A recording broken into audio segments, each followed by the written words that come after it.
All right, everybody, let's wrap it up. The strong safeties, we're down to the depth. We're down to the very bottom here. These are guys that are meant to be pure backups. Maybe you could get away with playing them a little bit, but for the most part, special teams, break glass in case of emergency. Not really guys you're excited to give significant burn.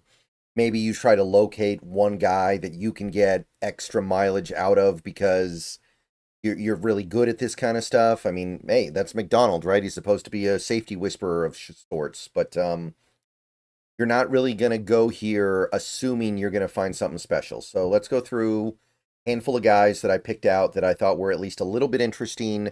Reserve strong safeties. MJ Stewart, first guy here, former second round pick, gonna turn 30 right about the time the season starts. Um, he does offer some utility value. He's been a cornerback before, but hasn't really played that much over the last 6 years. He's started a grand total of 5 games in the last 6 years after starting 5 as a rookie. So that gives you a pretty good idea of where he stands right now. Just nothing too remarkable. He's a backup. He's a pure reserve at this point. No reason to think otherwise, I don't think. For the little bit that he does play, PFF thought he was pretty good last year. 68 grade on 95 snaps. The year before that, 60.4. Below average, but not bad, on 166 snaps. So he's a pure backup. What else can you say? And there's a place in the world for players like that. I think that a player like this and a lot of players in this video, these are guys you might want as your fourth safety. So let's say you get a safety that you like and you're confident in playing them 450 to 550 snaps this season. You get one of these guys to be your fourth safety, and you just hope they don't have to play. Which is not the way you want to be doing things, but there are going to be some situations where you have to. No market value for MJ Stewart. I'm going to say like 1 year, 2.5 million. Got 2 years, 6 million on his last extension. I don't think it's going to be a huge step down from that, but 1 year, 2.5, 1 year, 2, somewhere around there. Nick Scott, next guy that caught my attention, won a Super Bowl with the Rams in 2021. Became a full-time starter for them for 1 year, and then he's bounced around. He really hasn't been particularly good, according to people who are fans of the teams that he plays for. PFF is pretty down on him as well, 52.6 now. One thing I should say, and I should have said this back when I started the strong safety videos, PFF is not great when it comes to safety play, in my experience. I think they tend to do a poor job of understanding what safeties are supposed to do, but this does line up with a lot of the things that I'm familiar with concerning Nick Scott. So even though he gets reduced snaps, he still is not very effective as a player. Year before that was even worse.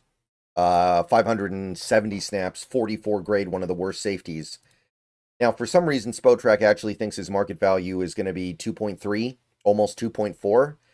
I don't see how. He's about to turn 30, and he's never really been good as even a part-time starter.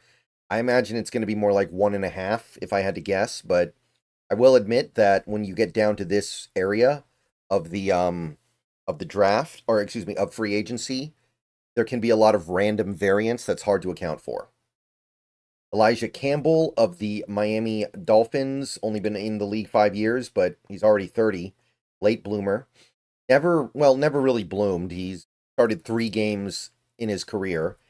He's reliably a backup, I guess, but he doesn't get on the field very much at all. 77 snaps last year, graded miserably, but it's 77 snaps. Who cares about that? Year before that, he was passable, 59.2 on 123 snaps. He's a roster filler for the most part, but roster filler is a part of this league. Every team is going to have some players that are just there to be available in case of an emergency, and if they have to play, then probably going to result in bad things for everybody involved. No market value page, but you're probably looking at something like 1 year, 1.5 million, which is what he got last year. Basically the same idea. I don't know why he would get more. Also don't think he needs to get less necessarily, just that vet min plus type deal should be fine. Tony Jefferson, older guy, been around, bounced around the league for a little while now, has battled some injuries recently, missed all of 2023. It says he was retired, but I think that injuries kind of motivated him to get out of the league after 2022, and he came back and actually played a few games for the Chargers. Now, honestly, if we're going to be honest here, very good chance that Tony Jefferson retires again. But for the moment, to my knowledge, he has not said he is. So if he comes back, I think that he's worth a look as a backup safety. His days as a starter are clearly over, but he can still offer a little something as a player. He was graded very well by PFF last year on one of the best defenses in football on over 220 snaps. So it's not nothing, 73.2. And the previous year he played football to that was in 2022. He was graded decently. He was above average, slightly. Only 164 snaps, but you're not going to ask this guy to play a lot anyway, so it's workable. And given the fact that he's flirting with retirement, I don't know if the vet min is going to be enough, but that's what the Chargers gave him, 1 year, 1.2 million. Maybe you pull that again. Maybe you get him for like 1 year, 1.2 or 1.3. Von Bell, another guy who's been around for a hot minute here, was a second-round pick in 2016. Going to turn 30 in mid-December. Been on the Saints, been on the Bengals, been on the Panthers, went back to the Bengals last year. He's mostly throughout his career been a starter. So I do wonder if this guy has some expectations of playing time on his next deal, because he's not super old yet. He's only 30. But I'm not getting the sense that there's a big market here. And he was only an 11-game starter last year for the Bengals, so it's already starting to fade. PFF thought he was decent last year, but still slightly below average, 62.1, 700 snaps. And the year before that, he was about average. So it's getting away from him a little bit, right? He's okay, decent, but I think there is an argument to be made that it's time for his snaps to get cut a little bit and him to become like that third safety in a defense that likes to go three safety maybe about half the time. So you're talking 500 snaps. Market value for him is basically vet min, 1 year, 1.2. I mean, you can't go too wrong at that price point. And I would argue you're getting a pretty good deal here. This is something I would be interested in doing for the Seahawks, I think. This is at least moderately intriguing to me. John Johnson, we've been dealing with this guy on the Rams for a little bit now. He's only 29, which doesn't feel right. I thought this guy was much older. Was a starter for quite some time with the Rams. Went to the Browns for a couple years. Went back to the Rams. He's kind of segued into being more of a backup player. He was a 8-game starter in 2023, and then last year he missed most of the season. Only played in 2 games.